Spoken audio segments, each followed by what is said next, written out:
some of you probably know more the technical side of what I'm going to be talking about today. So, but feel free to stump the speaker. I like questions. I was raised in Hawaii, born in California, raised on Oahu, graduate of Iolani School, Bachelor of Science degree in biology from the University of New Mexico, moved back to Kona in 1975, been here ever since. Started with the Natural Energy Lab when there was 4 of us operating out of a garage in the old industrial area in 1977, early 78. So I've been around a while, so I speak from 35 years of on-the-job training. So today we're talking about seawater air conditioning. SWAC is the acronym we use, and SWAC uses the cold deep sea water as an energy resource for air conditioning and other space cooling applications. The chilled water doesn't have to be cold seawater. It could be lake water, river water, any reservoir water, any body of water that's large enough to sustain the purpose of the technology. And the chill water is used as a primary substitute for refrigeration. And as far as the air conditioning side of it, the HVAC side, it's zero technological risk. Everything we need to use is off the shelf. The biggest technological risk is the deployment of the pipe, the cold water pipe, primarily if it's in the ocean as opposed to, say, in a lake or a river where you have less challenges. So it's a no-brainer. The economic factors that the factors that affect economic viability are optimal access to cold water. You want to be relatively close to the resource. Large size, systems less than about 1,000 tons are hard to justify economically. High AC utilization throughout the year. Concentrated customers all close together, basically. Ideal locations are downtown Honolulu, Waikiki, Tumon Bay, Guam, places like that.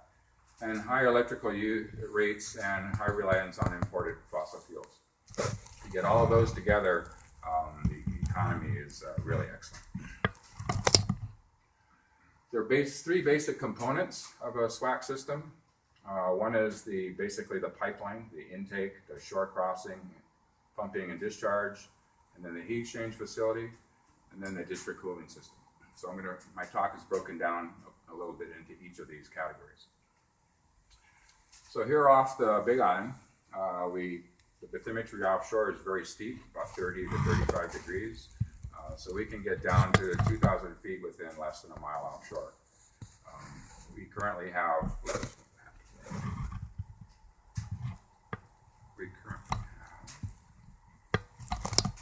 3 cold water pipes that go into the ocean.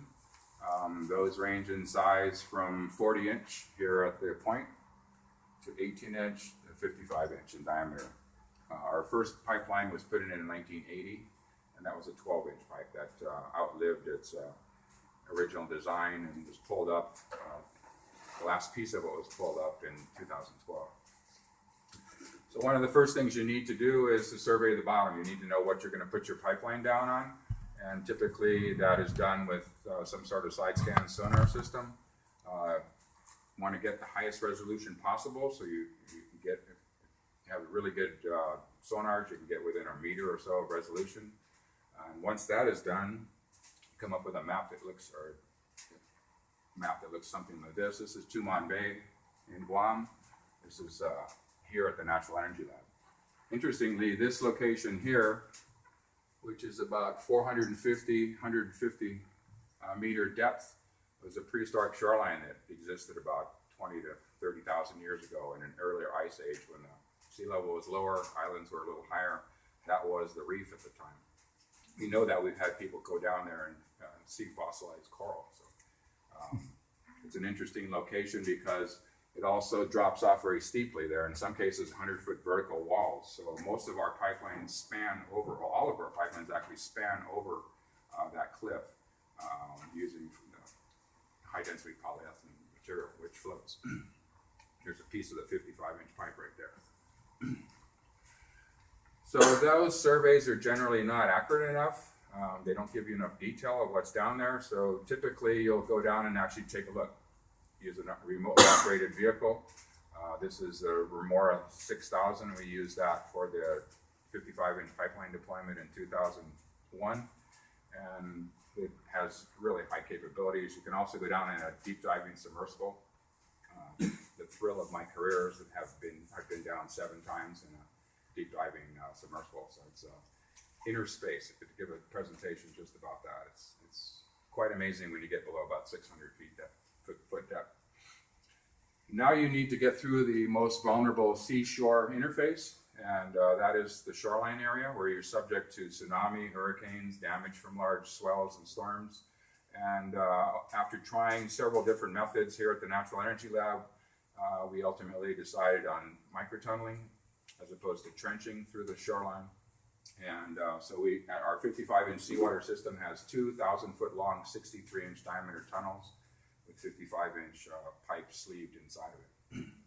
And that gets us from 500 feet onshore to approximately 500 feet offshore, and the pipelines break out at 80-foot depth beyond the reef, basically. And so that's the least environmentally impacted way to get through the shoreline, and the most sturdy or highest integrity. Now you go out and buy the pipe. I think the current price of high-density polyethylene is about $2.50 a pound. I can remember when it was about 50 cents a pound. A long time ago. For our 55-inch pipeline, we brought 60-foot sections over, I think it was. Tom was actually in charge of this project. And all of our cold water pipes have been constructed at Quai Harbor. It's where we have a lot of open space. We could actually make 300-meter or 1,000-foot long runs of pipe there, flanged on the end, as you can see there. And that allows us to individually test each one. This is a hydrostatic testing going on here. We put a blind flange on both ends, fill it full of water, and then pressurize it, make sure that all the welding joints are sound. This particular type of pipe can be welded with a heat fusion machine.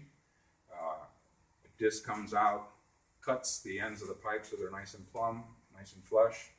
Another disc comes in that heats up to about 500 degrees Fahrenheit. Push the end of the pipe close up on the hot plate for about 15 to 20 minutes or half an hour, depending on the size, the thickness of the pipe, the DR of the pipe. Separate it, jam the pipes back together under pressure, hold that for about an hour, and that's a fusion. That's a weld. You can make miles of this the same way. We brought in 60-foot sections for this particular pipe. There's Tom. This gives you a kind of a scale of how big these gravity anchors are. Notice the brown hair. Yeah. It's kind of fuzzy shot, so you can't really tell. Can't verify. And this gives you a representation of what the slope's like too. So this is where we're going over the drop off.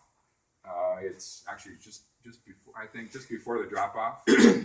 And at that point, the pipeline actually suspends off the bottom, being held down with different types of anchors and pennant weights.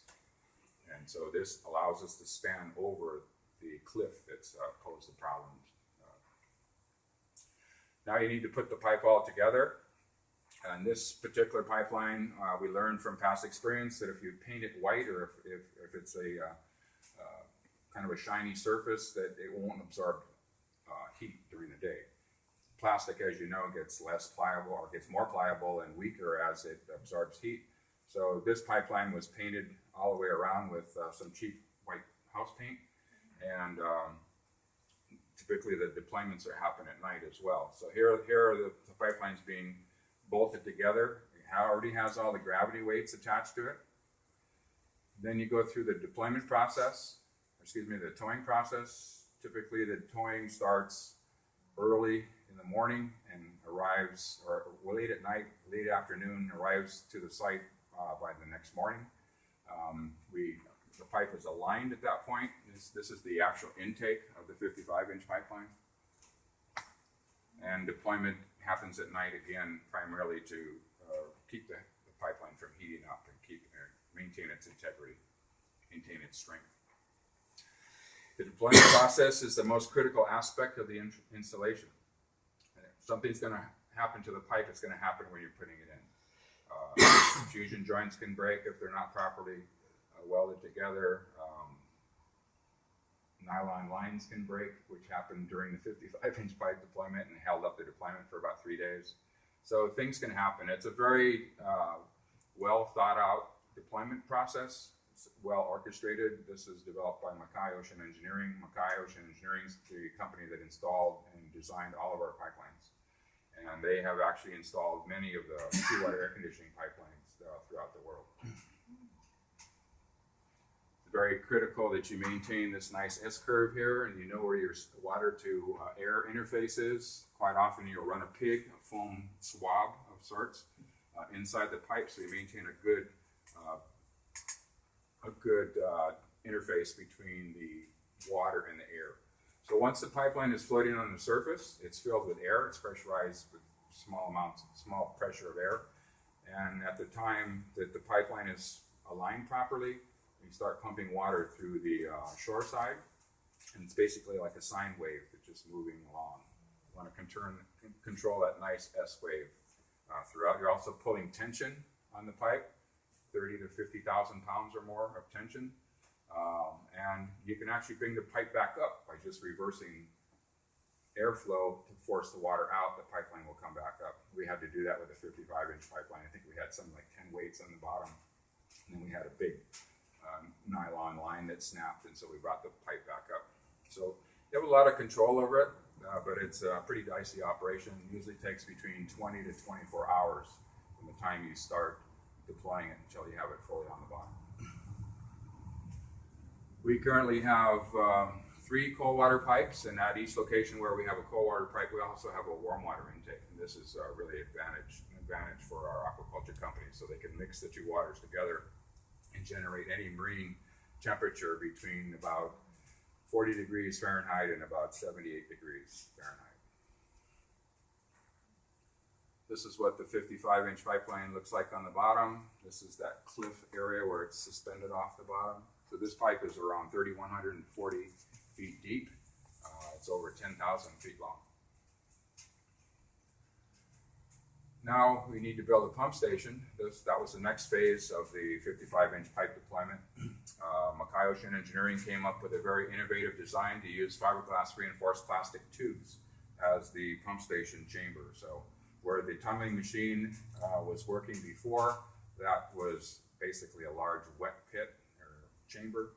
And these fiberglass reinforced plastic tubes were lowered into that chamber, and concrete was poured over the top. I should have put in a pump station drawing or photo of it.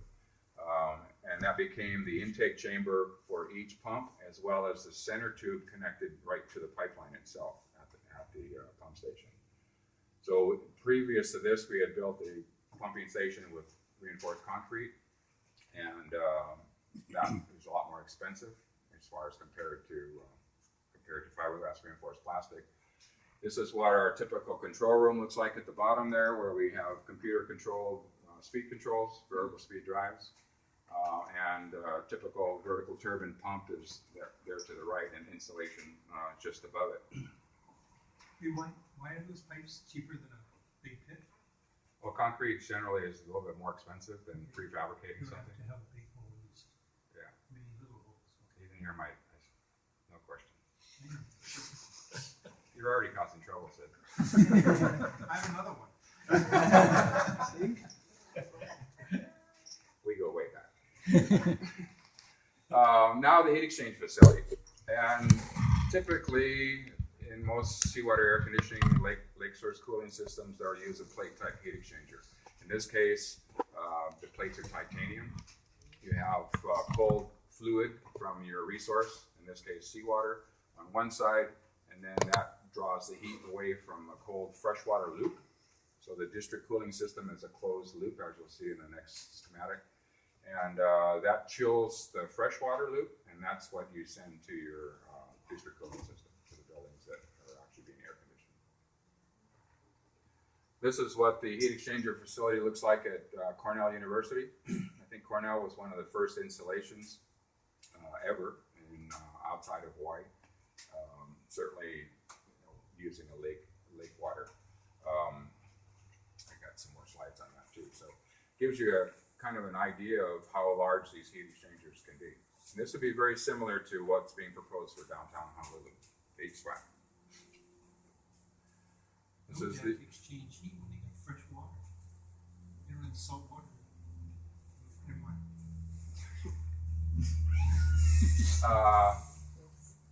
This is the heat exchange facility, and then you can see the pumps in the background at Cornell. Since this system was installed, they've also added Ithaca High School. You went to Cornell, did you, Tom? No? They've also added Ithaca High School onto the system. So both the university and the local high school are now air conditioned with water from Lake Cayugas. This isn't a question, it's just an add-on.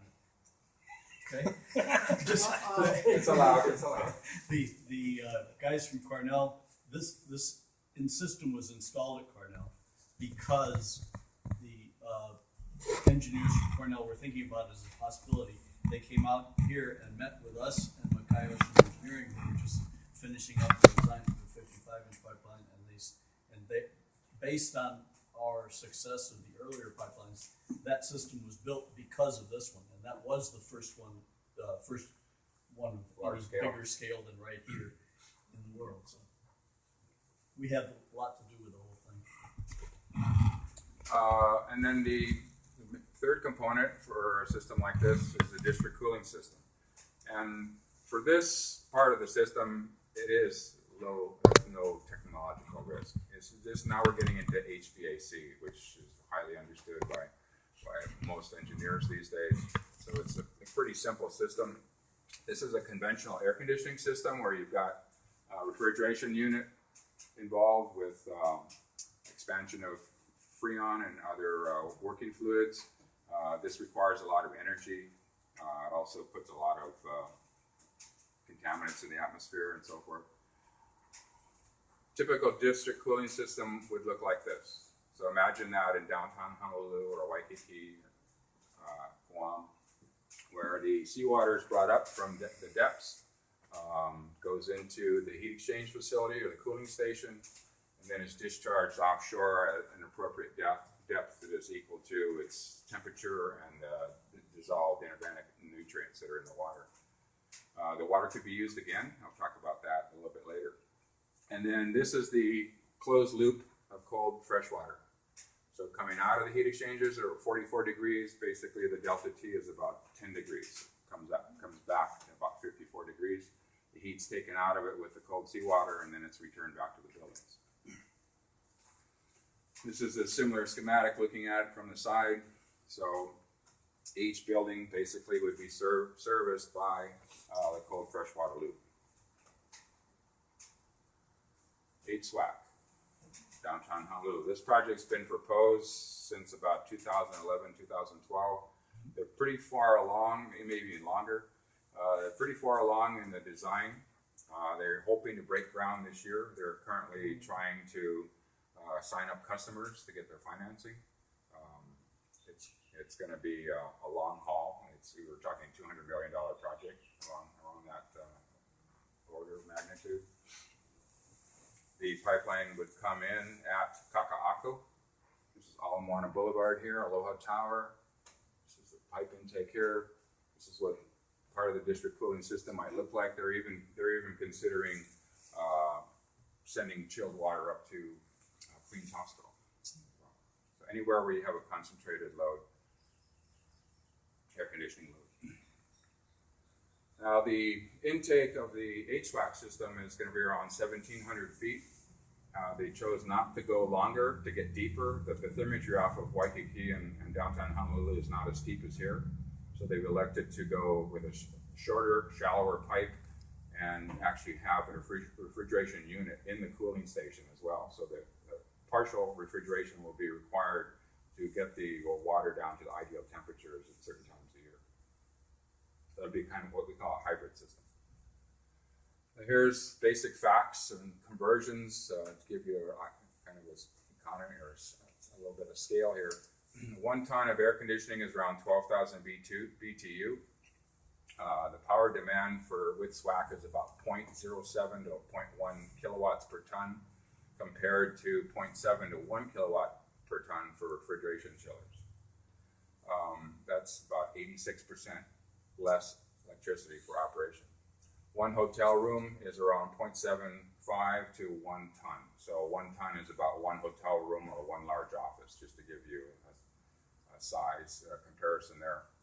And depending on the temperature of the water, size of the pipe, and so forth, about 2 to 2.5 gallons per minute of deep sea water at 42 degrees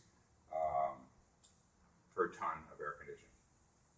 And a 63-inch pipe, which is what's proposed for downtown Honolulu, they have about 90% design on that pipe right now, is about equivalent of about 25,000 tons, or 25,000 offices or hotel rooms with one single pipe. Our 55-inch pipe could probably support anywhere from about 18,000 to 20,000 tons if we use it exclusively for air conditioning.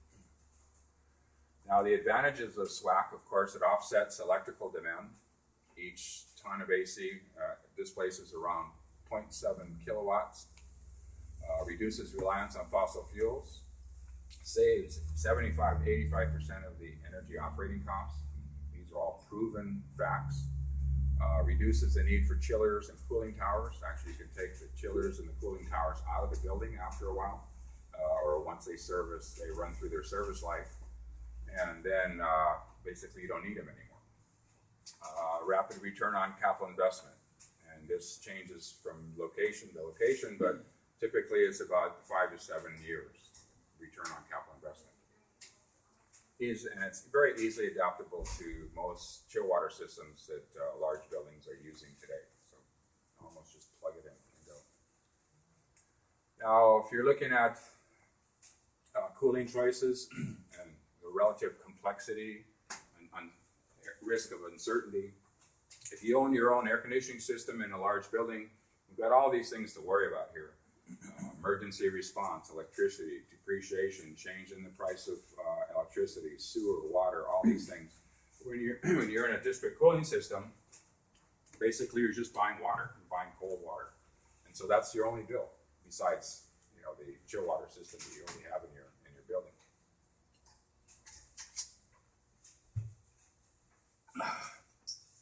Now, looking at levelized costs, this is a schematic that the Naval Facilities Engineering Command came up with in 2010. I went to Guam with them and looked at the potential for downstream uses of the cold seawater. Excuse me. Air conditioning, the typical baseline system looks like this.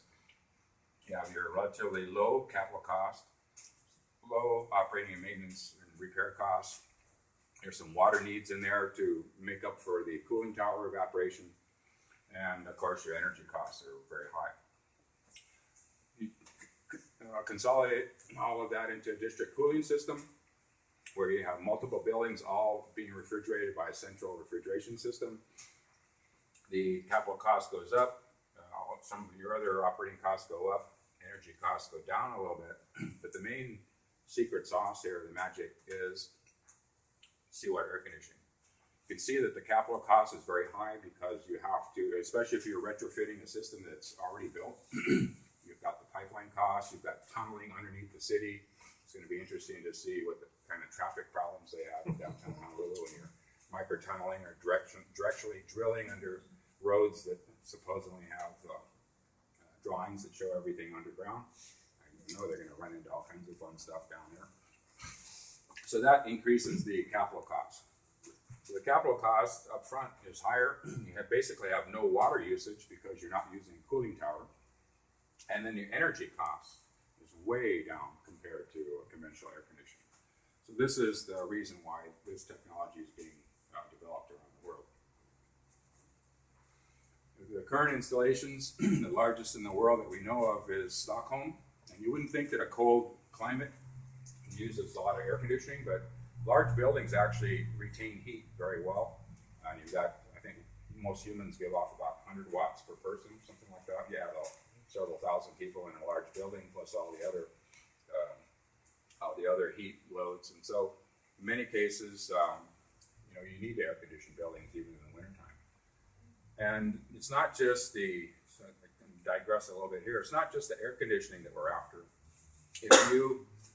Most machines, if they're run at a lower temperature, or if you can cool them down to a lower temperature, can be more productive, more efficient. Koyo across the street here runs large compressors to make their bottles for desalinated bottled water, and they're cooling their compressors with a heat exchange process using cold seawater. So it can be used as a heat sink, basically, to get rid of heat, as opposed to air conditioning. I guess air conditioning is a heat sink in its own right. City of Toronto, water from Lake Ontario, started about 50,000 tons. They've just increased that over the last few years to 80,000 tons. So virtually all of downtown Toronto is cooled with water from Lake Ontario. Not only did they bring in a source of cold fresh water from the lake, but they also brought in higher quality water, which is now also their drinking water. So they changed from water coming in at a shallower depth to water from the deep down in the lake. So they gave them two bonuses. One is energy savings, and the other was drinking water. Cornell, we talked about 20,000 tons. Purdy's Wharf is a really small installation. Intercontinental and Bora Bora, I've got a couple of slides of that. Now these are from 1,000 tons on down.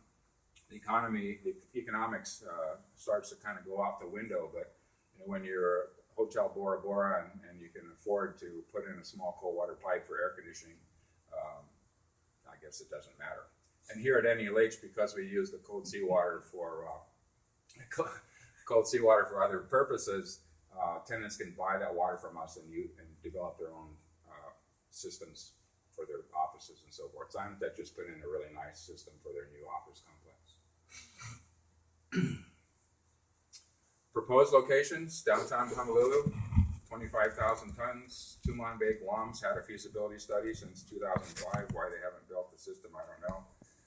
It's the best location in the world as far as I'm concerned. Everything is all lined up there. Deep water close to shore, air conditioning 24/7, 365 days a year. They're high reliance on fossil fuels, all those economic factors that I mentioned earlier. Reunion Island, the French are apparently proceeding with that project. Mackay Ocean Engineering is designing the pipeline for them. They're going to use EU money for that. Maybe even tow a pipe from Norway all the way down to Reunion Island or La Réunion. Did you go there, John? No, I signed a contract, but I never got there. Yeah, I did some consulting work for them a few years ago. Is off the east coast of Madagascar, just below the Republic of Mauritius. And Mauritius is also looking at this technology. Curacao, that project's been in the making for the last 10 years or so. Aruba is a new one that's just come up, and even Kona International Airport, once it builds its international terminal, which will need to be air conditioned, is considering putting in seawater air conditioning. We've actually designed pipes to take our cold seawater to the border of our property here, run it through the heat exchange facility for the airport, and then possibly take that water back and use it again for other purposes. These are various locations that are either being studied or underdeveloped or currently operating. Many of them, you'll notice, are close to the equator where it's warm all year round. And others are located here in Europe. There's a system in Amsterdam I visited in December when I was over there visiting my relatives, and they use lake water for air conditioning at that location. This is a side view of what the Cornell system looks like, very similar to the district cooling system graphic I showed you earlier. In this case, bringing in water around 39 degrees Fahrenheit, going up to the heat exchange facility that you saw pictures of earlier, and then to the campus of the college. In freshwater systems, you could actually use the freshwater directly. You don't have to use a heat exchange process, but in most cases, they prefer to have a closed freshwater loop that has something like ethylene glycol or other compounds in it that increase its thermal conductivity and lubricate the pumps and other things. Do you remember why they put the light at the bottom? I looked at this slide earlier this morning and I can't remember why they did that. I think this is a buoy actually. Yeah. So they can take the screen off the intake, which leads to a question you might have: what do we have on the end of these cold water pipes? Typically nothing. Especially if they're down 2,000 to 3,000 feet, you wouldn't be able to clean these filters. So we just have an open intake, and then the filters are actually at the pump station. It's the same thing with lake source cooling systems. although Cornell elected to put a filter at the bottom.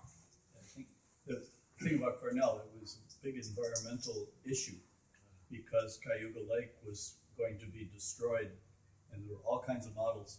And the assessment that was just done on the 15-year or 20-year anniversary is that it was the most successful project in improving the quality of the lake when it was all the original, and all the Cornell faculty were on the opposition to it initially. It was really, it's a case study for how to do an environmental study and verify the impacts and what's going Which to is good news for the technology. Yeah. So this one was put in around 1998 or so, and so we've got many years of proven track records as far as potential environmental impact, efficiency, cost savings, energy savings. And Toronto has 3 63-inch cold water pipes. Actually, it's nice to see that they can get down to 39 degrees Fahrenheit, because that's ideal. This is one of the pipes being deployed there. all designed by Mackay Ocean Engineering. Every one of these. So the money comes back to Hawaii. This is a system I learned about a few years ago. It's in downtown Paris, built by a company called Clean Space, and they use fresh water from the River Seine. And you can see some of the, I don't know if you can read it, you know, Palace de Tokyo, La Tour de l'Opera, and so forth. Some of the largest buildings there. Look at the size of the load that they're basically displacing from local power plants. 270 megawatts. It's a huge system. Part of it includes ice storage for tempering the temperature. 57 kilometers of chill water network. I would have liked to seen that one put in. This is one of the most exotic. Titiaroa, Marlon Brando's private island. In 2011, they deployed an 18-inch pipe. It's 8,500 feet long. Depth is around 3,150 feet. They had a little problem with the deployment of this. They actually kinked the pipe, but then it popped back open again. So they should be in business here fairly soon. I got a call from Marlon himself before he died, calling from his island, and he wanted to know when we were going to come down and put in a pipeline. I never heard from him again because all of his managers, he was basically over the edge at that point. I think they use the same contractor that I used for the Bora Bora project. Yeah. The Bora Bora project has a pipeline that's about 60 degrees. It's very, very steep. Actually has to have cables holding it back from sliding down the hill. It's a small pipe also, around 18 inches. You can see the impact that's created through the reef there. They did some fairly extensive, that's the next slide. So this is how the pipeline route breaks down to 8,500 feet long. A lot of it's in the lagoon. Portion offshore is around 1,460 feet long through the trench. And then the weighted section, weighted section is around 5,446 feet long. So all of these projects require fairly extensive environmental monitoring to look at the potential impact. So this is some of the stuff that was done for the Titiaroa project.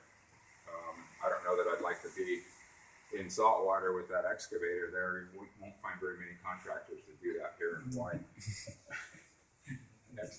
But they're expendable. And of course, looking at all the details of the reef, and so then you get a really good baseline study, good baseline information that you can use as a reference for future studies to make sure that the impact is negligible. This is the pipeline they put in.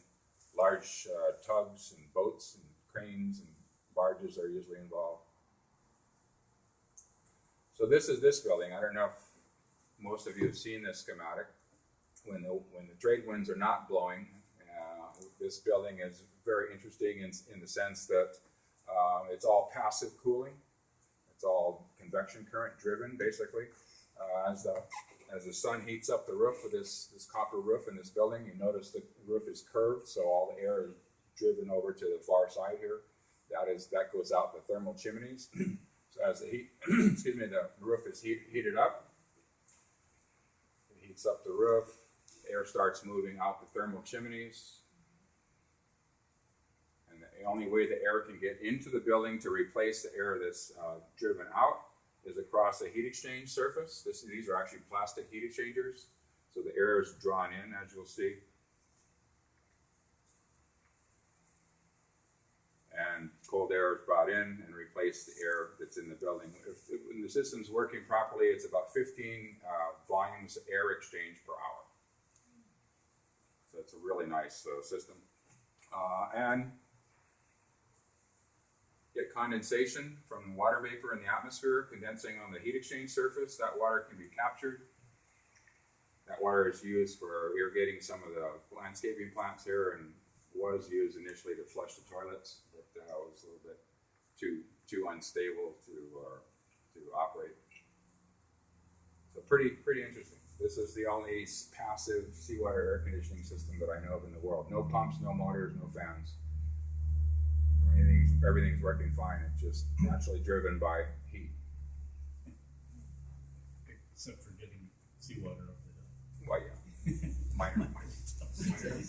Actually, the seawater that gets here is pumped 3 times, so it's not as economical as it could be. And by the time the water gets here, it's about 48 degrees, 50 degrees, so it's not the ideal temperature either.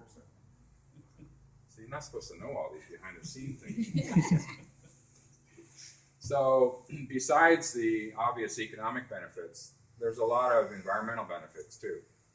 You save tremendous amount of kilowatt hours per year. In the Toronto system, they're displacing about 35 megawatts. So that's 35 megawatts of less power that the local utility has to produce.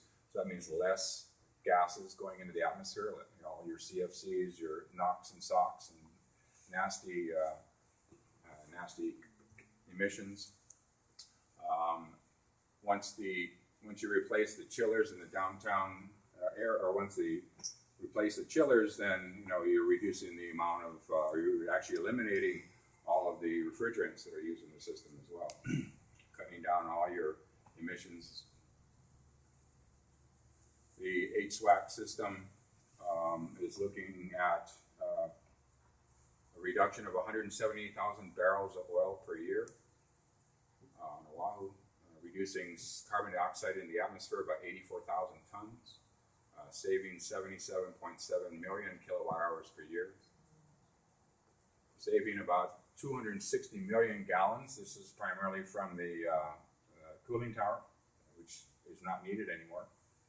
And reducing about 84 million gallons of water per year that normally would have gone into the wastewater system. An elimination of 14 megawatts of new generating capacity for Oahu. So there's a lot of economic benefits and environmental benefits aside from the obvious savings in electricity. Of course, the water that comes up only goes through a heat exchange process. It's usually the heat exchangers are titanium, which are very non-corrosive and inert. For a freshwater system, you could probably get away with using 316 stainless steel plates. Titanium is better, a little bit more expensive. So the water doesn't change in quality. It's the same water going in as coming out, except for a rise in temperature around 10 degrees Fahrenheit. So here at the Natural Energy Lab, we've demonstrated the downstream uses of this water in aquaculture, agriculture. This is an aerial photo looking straight down at Sinotech and some of our largest aquaculture tenants. So there's the use of the water for aquaculture. This is Dr. Craven's concept. Dr. John Craven is one of the founders of the Natural Energy Lab in 1974. And I remember when this technology, I could see the light bulb go off in his head. We were building these trays to collect all the condensation that was dripping from these test apparatus that we were running in our lab building. And Dr. Craven said, "What are you doing?" And I said, "Well, it's got condensation all over the floor, and we got to collect it all and run it outside the building some way so it doesn't make a mess in the lab." And he just went, A few months later, he comes up with a concept like this. This is to use cold seawater running through the soil. You can control the temperature of the soil this way. And if you put the cold seawater tubing on the surface of the soil in an agriculture environment, you condense water vapor out of the atmosphere, and that can help to irrigate your crops and what you're growing. One of my concerns with this is not a lot of control experiments were done to prove one thing or the other. I would have been much more comfortable to see a control not using cold seawater and some of the results. About every other month there was some other magical crop that Dr. Craven could grow. But nonetheless, the concept has a lot of merit. It's actually being tried right here. There's some great, Dr. Craven's grapes are still out here. Are they still alive? Grapes still. Depends on which day you look, but the plants Yeah, are they're still there. Those are Dr. Craven's grapes. Right there. Oh, they're riches now. They're Rich Bailey, and Rich Bailey's got this is part of Rich's setup here. So you have the opportunity to fool the plants into believing that they're growing in a different season. You might be able to get three crops or three flowering cycles a year by fooling the plant to go into a spring cycle, for instance.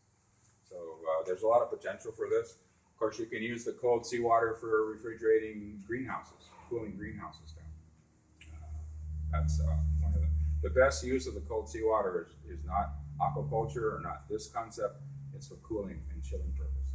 That's where you get the biggest bang for your buck, is to use the water for chilling. You can put in a cold water pipe just for seawater air conditioning, and it's a very economical setup. And then you have potential using the water downstream. So according to Dr. Craven's studies, he's found that less fertilizers required, less pesticide use, superior quality. Typically the fruits might be more stunted because they're growing in a colder environment, but yet more concentrated in sugars. For instance, this concept was first tried by Dr. Marty Vitusik. He grew strawberries and then various types of produce. We found that the strawberries have about 5 times the sugar concentration as compared to standard strawberries. But they were much smaller, so kind of a confectionery strawberry perhaps. And allows for manipulation of seasons, as I mentioned, and major implications for long-term cost and environmental savings. This is the beautiful hotel, Intercontinental Hotel in Bora Bora. So they not only are cooling these small little bungalows similar to the setup that Kona Village has, but they also heat up some of the cold seawater and allow their guests to bathe in this water. So it's a thalassotherapy spa. And you can make salts from the water for spa purposes, for other applications. The next slide. Of course, you can make salt and desalinate water, which is what we do here at the Natural Energy Lab with a few of the tenants. And then the real experts in the utilization of deep ocean water, deep sea water, is Japan. They've come up with ways to utilize the deep ocean water for everything from cosmetics to soaps to sake, beer, use the salt for drying fish, all kinds of stuff. The Japanese put in their first cold water pipe, I think, in about 1983, very shortly after we put ours in 1980. I actually had to scold one of the Japanese visitors for taking pictures of our drawings that were hanging on the wall at the time. And we're relative to OTEC, the Japanese have been the most active outside the United States. So they have there's 18 pipelines in Japan. There's 6 of them in Korea.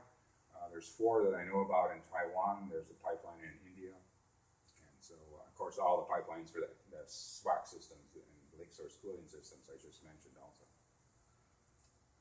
So, mahalo nui loa. My voice lasted. Now I'll take your questions.